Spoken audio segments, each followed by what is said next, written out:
Hola, yo soy Leila y estamos una vez más en nuestra clase de Seminario Teológico de la Iglesia Bautista Valle de Bendición, aquí en Argentina, y donde estemos con habla hispana, ¿no es cierto? Te bendigo con toda suerte de bendiciones en Cristo Jesús y te deseo un buen estudio. Hoy estamos con nuestra materia de eclesiología, donde introducimos una clase sobre administración eclesiástica. Nuestro seminario teológico es un seminario básico, así que no vamos a estar entrando en toda la materia de administración eclesiástica, vamos a tener apenas una clase y ya vamos para los slides, sin antes hacer una oración. Señor amado, te bendecimos, Señor, te alabamos, te exaltamos, y en este momento te damos gracias por esta oportunidad de poder seguir creciendo en el conocimiento de las cosas del reino. Gracias por el privilegio de poder servirte, de poder estar a disposición, Señor, para que tú puedas moverte a través de nuestra vida. Te pedimos, Señor, que conduzcas este estudio, que tomes tu lugar, Espíritu Santo de Dios, para poder estar ministrándole a tus siervos. Señor, a donde quiera que estén a través de este curso online, en el nombre poderoso de Jesús te damos gracias. Amén y amén. Entonces vamos aquí a nuestra primera presentación. No voy a poner en la pantalla completa porque en otra clase no se veía el pase de los slides. Así que aquí estamos, ITEBAB, Instituto Teológico de la Iglesia Bautista Valle de Bendición, aquí en Argentina, como dijimos antes, y vamos a estar hablando sobre administración eclesiástica por única vez. En las otras clases vamos a estar hablando de otros temas de eclesiología. Amén. Yo soy la profesora Leila, Emilce Casanova, como lo ves ahí en el slide, y pasamos a empezar por el concepto. Me gusta mucho poder estar yendo siempre a la raíz, al significado de las palabras, para que vos puedas tomar proporción, entender la proporción de que esta palabra o de esta expresión abarca. Entonces, significado, administrar es un verbo transitivo y significa gobernar un territorio, una comunidad o una institución. O sea que administrar está relacionado o es un sinónimo de gobernar. También organizar la economía de una persona o de una entidad. Gobernar, dirigir, cuidar, regir, son sinónimos de esta palabra administrar.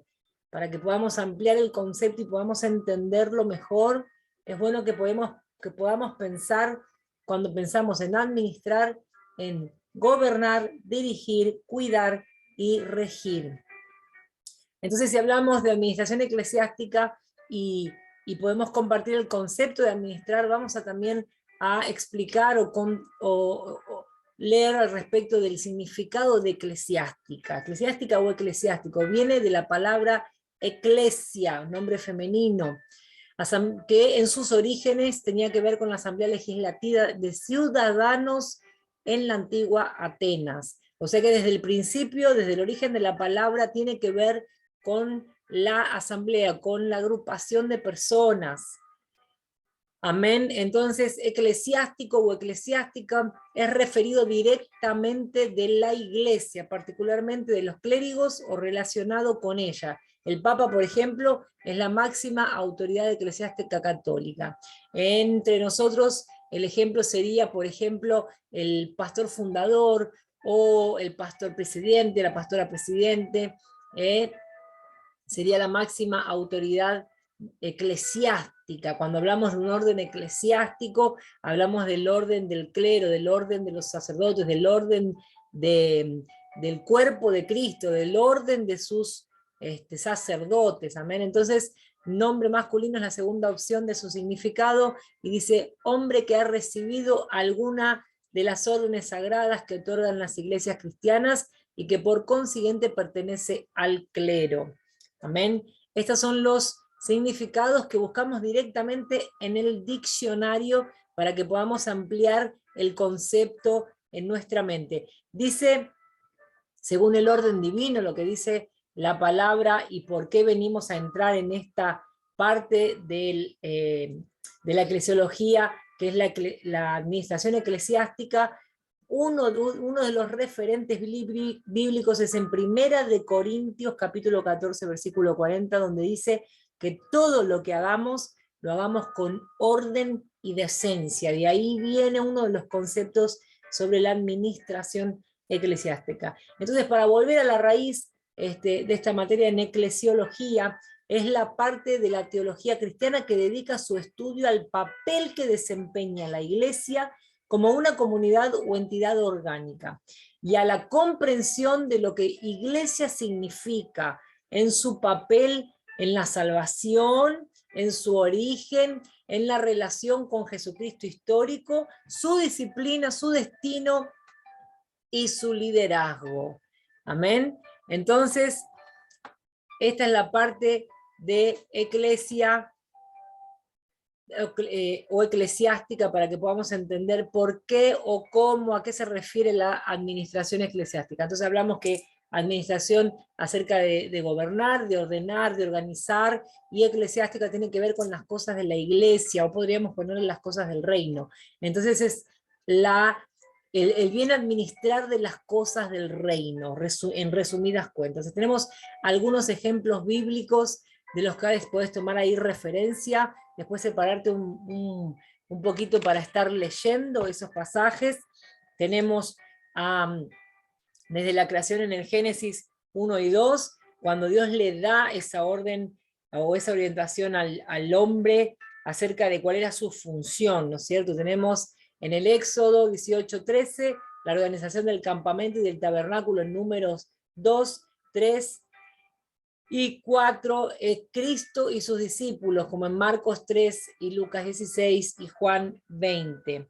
Vamos a ir en la reunión, en la versión de Reina Valera, no sé, dije reunión, en el primero, que es Génesis capítulo 1, versículo 2, vamos a ir un poquito, ahí dice: en el principio creó Dios los cielos y la tierra estaba desordenada y vacía, y las tinieblas estaban sobre la faz del abismo, y el Espíritu de Dios se movía sobre la faz de las aguas.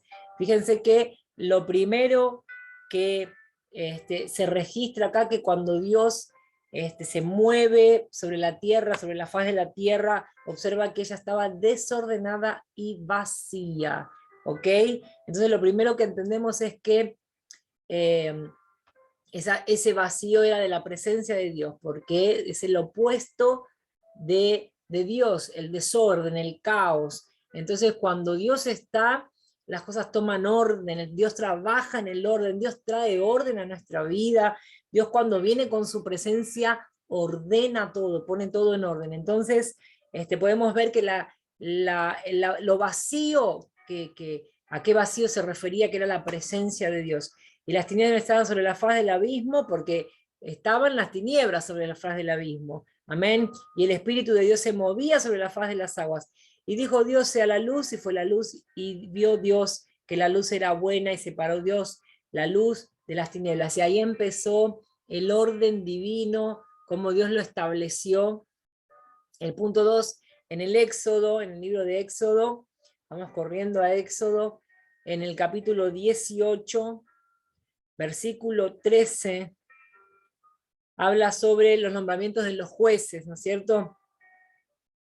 Dice: aconteció que al día siguiente se sentó Moisés a juzgar al pueblo, y el pueblo estuvo delante de Moisés desde la mañana hasta la tarde. Viendo el suegro de Moisés todo lo que él hacía con el pueblo, dijo: ¿qué es esto que haces tú con el pueblo? ¿Por qué te sientas tú solo? Y todo el pueblo está delante de ti desde la mañana hasta la tarde.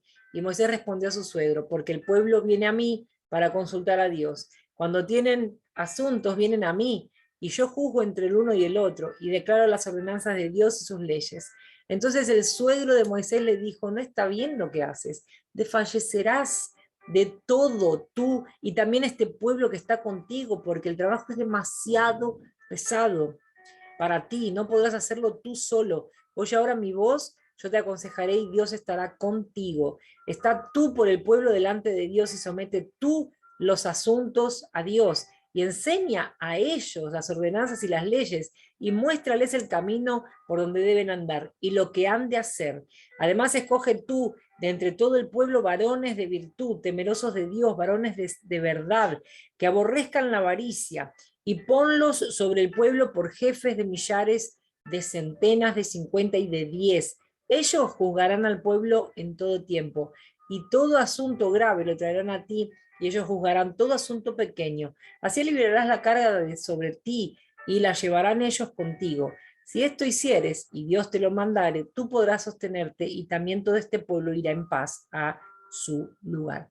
Entonces, la primera estrategia de administración de equipo que recibe Moisés a través de su suegro, donde realmente le hace entender que por más liderazgo que tenga, él necesitaba aprender a delegar para mejor administrar este gran pueblo, esta ardua tarea que él tenía diariamente. Entonces, claro quedó al respecto de que el monopolio de la administración en una sola persona trae un desgaste tremendo, perjudica nuestra salud. Él habla claramente, desfallecerás, vos y el pueblo, o sea que no es perjudicial tanto para el líder como para el equipo. Entonces, estos ejemplos de organización que ya la palabra nos va dejando para que podamos entender cómo administrar, cómo organizar, cómo gobernar de la mejor manera posible, que siempre va a ser la manera que Dios estableció.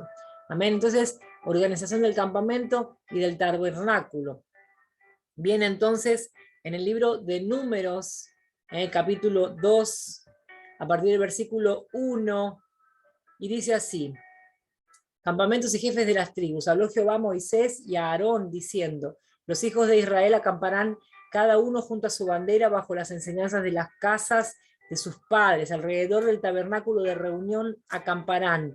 Estos acamparán al oriente y al este. La bandera del campamento de Judá por sus ejércitos, y el jefe de los hijos de Judá, Nazón, hijo de Aminadab, su cuerpo de ejército con sus contados 74.600, junto a él acamparán las tribus de Isaacar, y el jefe de los hijos de Isaacar, Natanael, hijo de Suar, su cuerpo de ejército con sus contados 54.400, y la tribu de Zabulón, y el jefe de los hijos de Zabulón, Eliab, hijo de Elón, su cuerpo de ejército con sus contados 57.400, todos los contados con el campamento de Judá 186.400, por sus ejércitos marcharán delante. La bandera del campamento de Rubén estará al sur por sus ejércitos, y el jefe de los hijos de Rubén, Elisur, hijo de Sedur, su cuerpo de ejército con sus contados 46.500,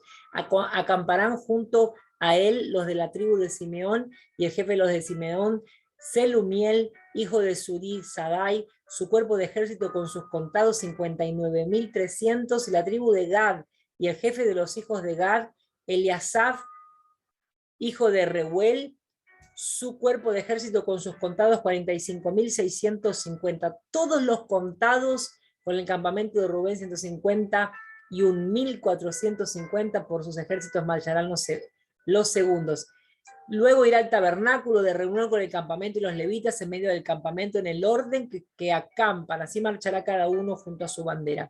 Entonces acá habla de una distribución inclusive de los ejércitos por líderes, por tribus, atrás de sus banderas, esto de la bandera, de identificar a su pueblo, de tener un emblema, de tener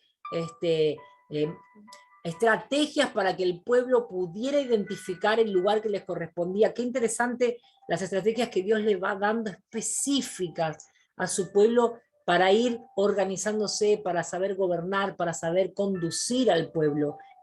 Entonces ese es el ejemplo que tenemos ahí en Número. Y el último, vamos a poner uno de estos versículos, vamos a poner solamente el de Marcos, para no extendernos demasiado. Vos tenés ahí, los versículos te van a quedar ahí registrados en el slide, así que separar tiempo para meditar en ellos. Amén. Entonces vamos a estar corriendo hasta Marcos, ya estamos aquí en el Nuevo Testamento, Marcos capítulo 3, versículo 13 y 14. Dice entonces, elección de los 12 apóstoles, otro ejemplo de organización. Después subió al monte y llamó así a los que él quiso y vinieron a él. Miren qué interesante, ¿no? Lo que dice, subió al monte y llamó así a los que él quiso. Dios sabe a quién llamar, por qué llamarlos, sabe cuándo estamos preparados, sabe para qué, sabe cómo instruirnos, qué hay en nosotros que va a servir para su obra determinada en un área específica. Dios sabe lo que hace. Por eso cuando nosotros elegimos algún líder o cuando estamos buscando organizar la casa de Dios, la importancia de poder estar conectados con Dios y preguntándole a Él. Qué importante es que vos como líder puedas separarte en ayuno y en oración, en el consumir de su palabra diariamente, en estar en contacto genuino con Dios para que Él pueda guiar tus pasos. Muchas veces nosotros pensamos, nos engañamos en nuestro corazón y nos decepcionamos más de lo que deberíamos, porque pensá que de los 12 apóstoles hubo uno que traicionó y decepcionó, pero no fueron todos. Entonces, cuando nosotros perdemos esa conexión con Dios, la tendencia es que nos dejemos impresionar, que nos dejemos llevar por nuestra opinión e inclusive que seamos confundidos por el diablo y terminamos eligiendo personas que no estaban listas para ese cargo, que no estaban realmente con su corazón en las cosas del reino, o que de repente querían solamente aparecer y de repente estaban haciendo servicio, mostrando servicio solo para avanzar, y cuando vos los pones en el cargo te terminas decepcionando, más de la cuenta. Si tuviéramos una comunión constante con el Señor, las decepciones serían menos. Las vamos a tener porque si el propio Jesús tuvo quien lo traicionara, no esperemos que a nosotros no nos suceda, pero que estemos atentos y vigilantes y en constante oración como la palabra nos orienta, conectados con Él, consultándole siempre a Él para que sean los menos, para que podamos tener más números positivos como los tuvo Jesús que los negativos. Entonces dice así, llamó para sí a los que quiso y vinieron a él, versículo 14, y estableció a 12 para que estuviesen con él y para enviarlos a predicar, y que tuviesen autoridad para sanar enfermedades y para echar fuera demonios, y ahí sigue relatando cómo fue esa elección. Qué importante es que podamos observar y reflexionar en los detalles de cómo fue organizando Jesús a su pueblo. Piensen que eran multitudes las que seguían a Jesús, eran multitudes, y él escogió 12. Él separó solamente a 12 y los instruyó en el liderazgo. Qué importante es que podamos observar, no son todos llamados para liderar, son todos llamados para anunciar las buenas noticias de salvación, ir por todo el mundo y predicar a toda criatura, ¿sí? Es un llamado universal para toda la humanidad, pero no todos están llamados para liderar. Entonces a veces hay gente que fue levantada para ser diácono. Nuestra pastora presidente actual, ella fue diaconisa toda la vida, nunca necesitó de un cargo para poder estar sirviendo, y el día que fue convocada, después de más de 30 años de servicio para asumir el pastorado, ella sabía que era parte del servicio, pero no fue lo que buscó, no fue lo que pidió, él esquivaba todo tipo de cargo de liderazgo porque sabía que ella estaba para servir como diaconisa, ella siempre lo dijo, ¿no? Entonces un día el Señor en su tiempo llamó y la levantó como pastora, así que cada cual tiene que saber cuál es su llamado delante de Dios y poder estar avanzando en esa confianza de saber que lo más importante es que seamos parte del reino. Amén. Entonces, pasando un poquito para ampliar este concepto sobre la administración, no se puede pensar en la iglesia solamente como un centro de predicación, tampoco se puede percibir como una agencia de desarrollo y bienestar social.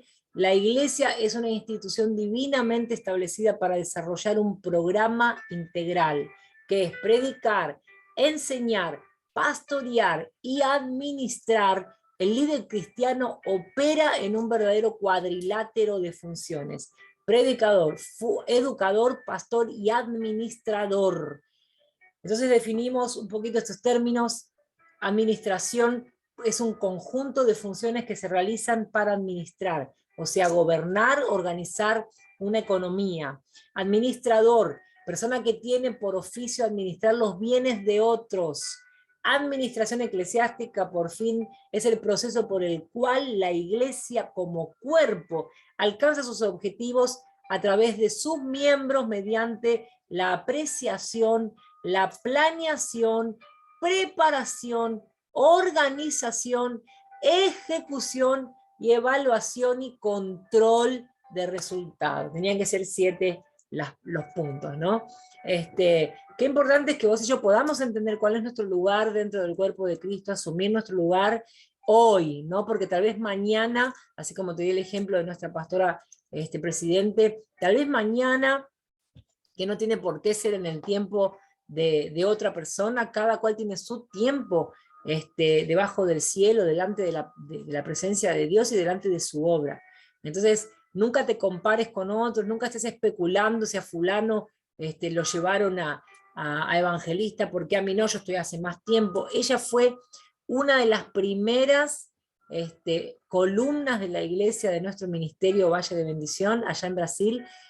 Estuvo desde el primer grupo, hermana de nuestro pastor fundador, siempre sirviendo, siempre trabajando, siempre donándose, siempre ella es contadora, así que siempre estaba sabiendo administrar, ayudando, dando instrucciones, ayudando a los hermanos a aprender a administrar las cosas del reino, las finanzas principalmente, y siempre lo hizo desde los bastidores, siempre lo hizo como una simple diaconisa.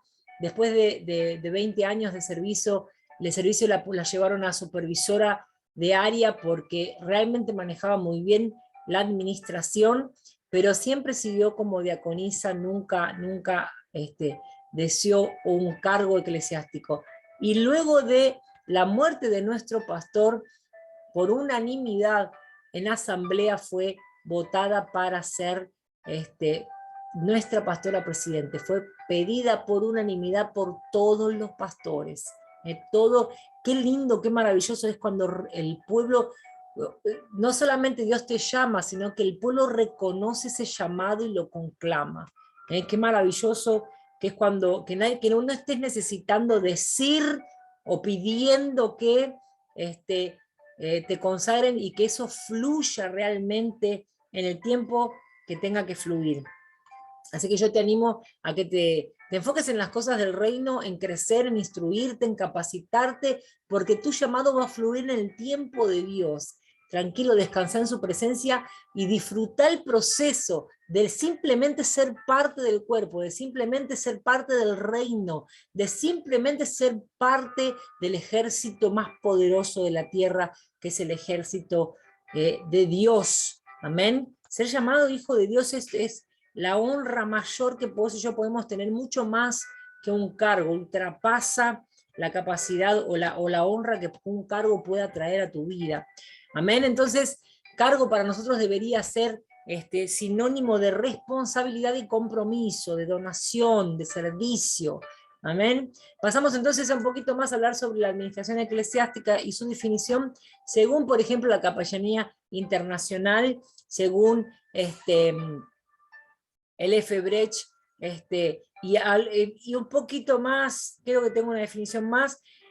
La administración involucra muchas tareas interrelacionadas que incluyen descubrir, comunicar, clarificar e implementar la misión de Cristo y su iglesia en el mundo. Esto lo dice o lo define la Capellanía Internacional. Los seres humanos como seres sociales han vivido siempre en grupos, en los cuales hay intereses comunes y se requiere de líderes. De allí lo viejo de la administración. Los principios administrativos van mejorando a medida que la labor o la industria se modernizan.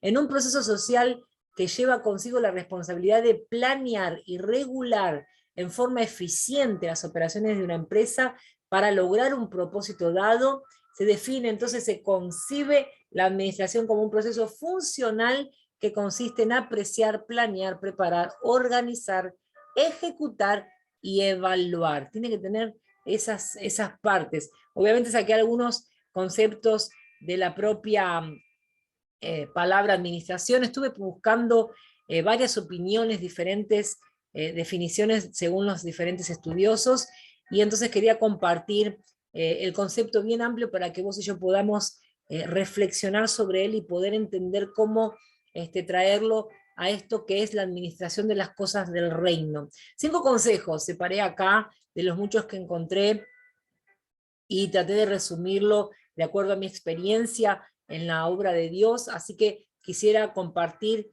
esto que tenemos como 5 consejos para tener una buena administración. Porque hablamos de administración, hablamos de administración eclesiástica, pero ¿cómo llegar a ella? ¿No? Sabemos ahora que administrar es gobernar, es organizar, es acompañar, es poder regir, dirigir.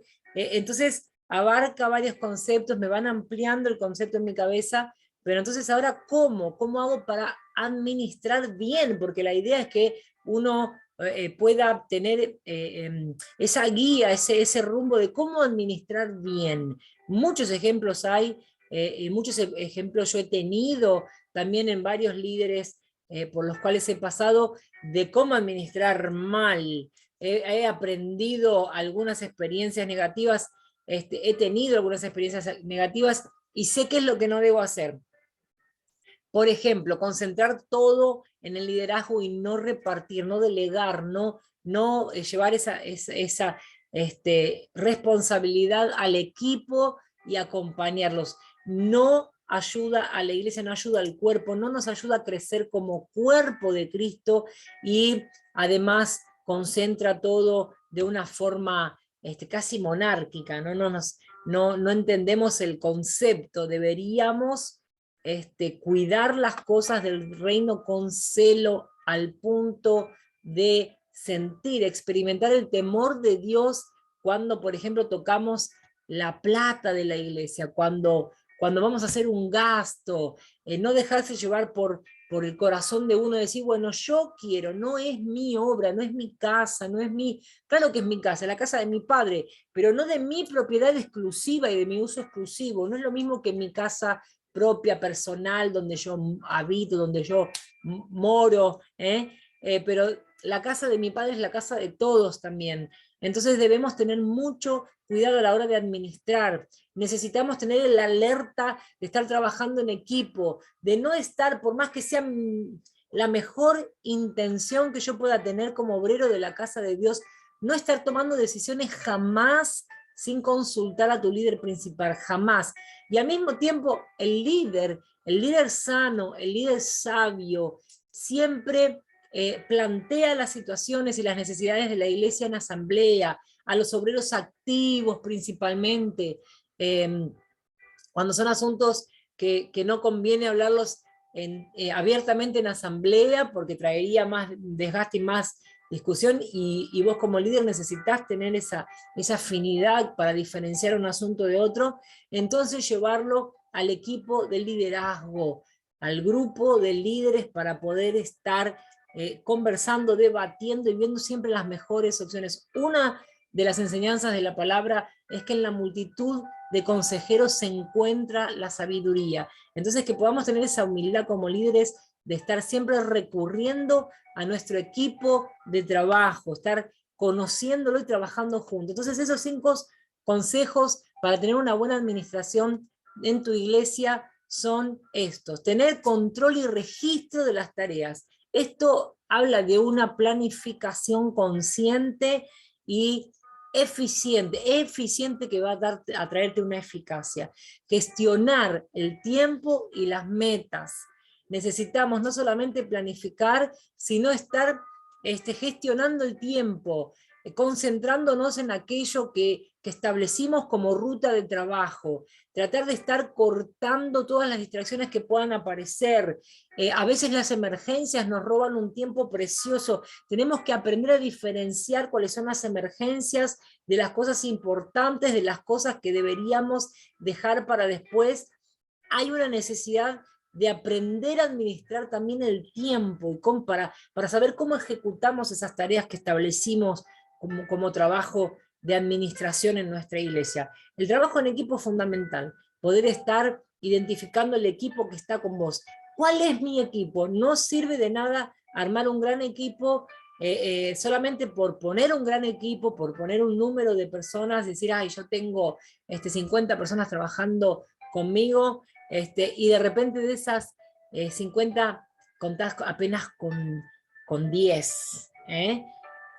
Yo en mi caso, en la misión en Argentina, en un momento tuve que parar y visualizar y empecé a entender que ya no servía el grupo de obreros teniendo gente que no venía a la iglesia, que no daba ninguna satisfacción, que ya no le preocupaba ni siquiera avisar que no iba a venir, gente que no era fiel en los diezmos ni en las ofrendas, gente que no tenía por qué, porque todas estas cosas hablan no solamente de la falta de compromiso, sino de una falta de entendimiento, de madurez, de vida con la palabra, de vida, de relacionamiento con Dios, de un buscar realmente las cosas del reino primero. Entonces, si vos no conseguiste establecer en tu vida una ley fundamental, que es buscar amar a Dios por encima de todas las cosas, difícilmente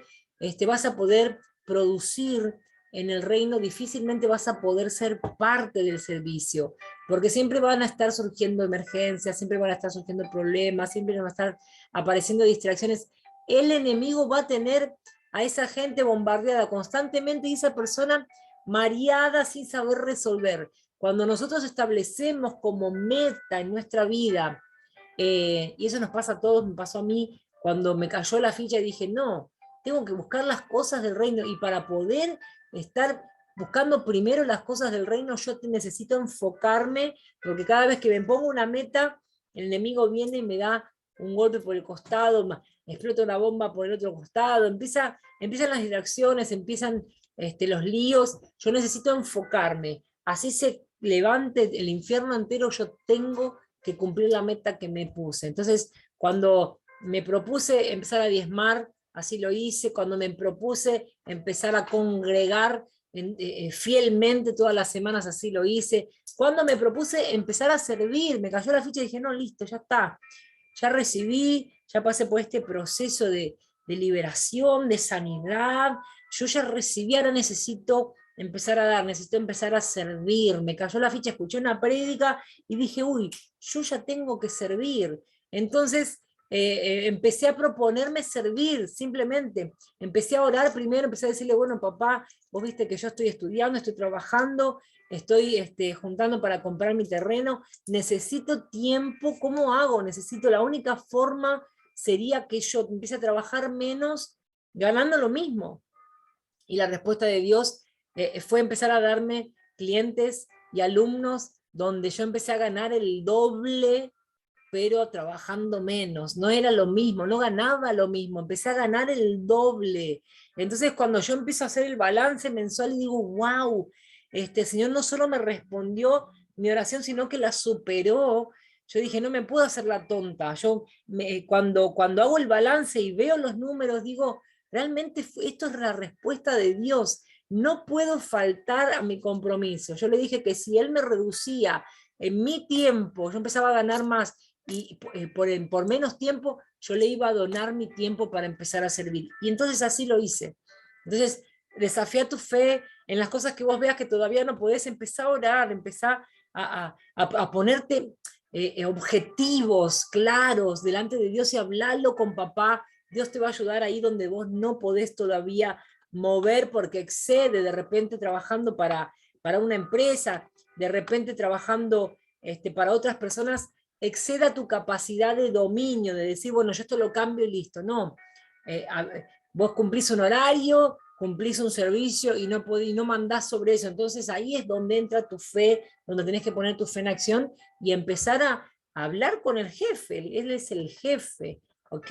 Entonces, trabajo en equipo, capacitación constante, lo que estamos haciendo ahora con el seminario, estar capacitándolos para que ustedes puedan crecer, capacitación constante y conocer bien a tu gente. Es necesario que vos conozcas a la gente con la cual trabajás, con la cual servís. Es necesario para que aprendas a identificar sus defectos, para dentro de lo que es los defectos, no darle tareas que sabes que no va a poder cumplir, te vas a frustrar vos como líder y vas a frustrar a tu oveja en su deseo de servir, porque va a sentir que es inútil. Ahí empiezan las mentiras del diablo dentro de la iglesia a frustrar a los soldados de Cristo. Entonces necesitamos conocer los límites, conocer las virtudes, las habilidades de cada persona, para ser eficientes también en el delegar tareas. Es muy importante que identifiquemos las capacidades y los límites de cada uno. Entonces, así el trabajo en equipo va a poder fluir con mayor eficiencia. Mantener una comunicación constante. Acá, fluida, se fue para abajo. Mantener una comunicación fluida. Es necesario que te comuniques constantemente con tu equipo, aún en el día que no vas, que no de repente están trabajando, se pararon, como hoy nos pasó, que estaban los soldados trabajando allí en la iglesia, y yo me quedé en casa para trabajar porque iban a cortar algunos cables, no iba a haber luz, entonces yo me quedé trabajando en casa, y estaba ahí conectado con ellos cada tanto, bueno, cómo va el trabajo, qué están haciendo. Qué importante es que ustedes puedan estar comunicados constantemente. Vos como liderado, nosotros como líderes, o el día de mañana vos como líderes, con tus liderados, que puedas estar comunicándote. A veces en una conversación, por preguntar cómo va el trabajo, surge una duda que ellos tenían y se evitó de hacer una macana, de hacer algo que en vez de venir como gozo, termina siendo frustrante porque la persona no cometió un error sin saber que eso iba a perjudicar la obra. Entonces, qué importante es que podamos estar comunicándonos constantemente, dar pautas de trabajo claras, poner objetivos claros, objetivos alcanzables. Si nosotros somos una iglesia, por ejemplo, en el tema de evangelismo, una iglesia con 20 miembros, yo no voy a poner, bueno, cerrar el trimestre con 100 personas, porque sí, milagros pueden suceder. Pedro, en una prédica, 3.000 almas se convirtieron, pero ¿quién dice que esas 3.000 almas fueron a congregar? Entonces, ojo, necesitamos tener coherencia en los objetivos que ponemos en cada departamento, en cada acción de trabajo, en cada tarea. Amén. Entonces de repente yo, bueno, le pongo, ahora los chicos terminaron de estudiar homiléctica, entonces yo les digo, bueno, a partir de marzo empiezan a predicar, y los quiero ya predicando como Billy Graham, no. Primero, que cada cual va a predicar con sus características, con su personalidad, y segundo, que si terminan ahora de hacer la materia, recién ahora empezó el proceso del trabajar en la prédica, lo que yo les puedo poner es, bueno, a partir de marzo empiezan a predicar. Y no puedo exigirles cosas que van a surgir con el proceso, tengo que tener coherencia.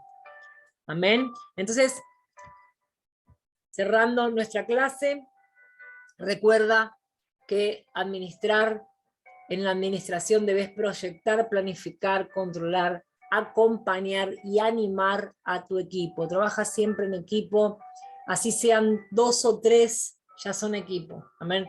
Lo estableció el Señor para derramar su presencia en nuestras reuniones, donde 2 o 3 se reúnan en su nombre, allí estará presente. Entonces, con esa ley divina, nosotros ya tenemos el auxilio de Dios, 2 o 3, más el Señor, porque está ahí presente.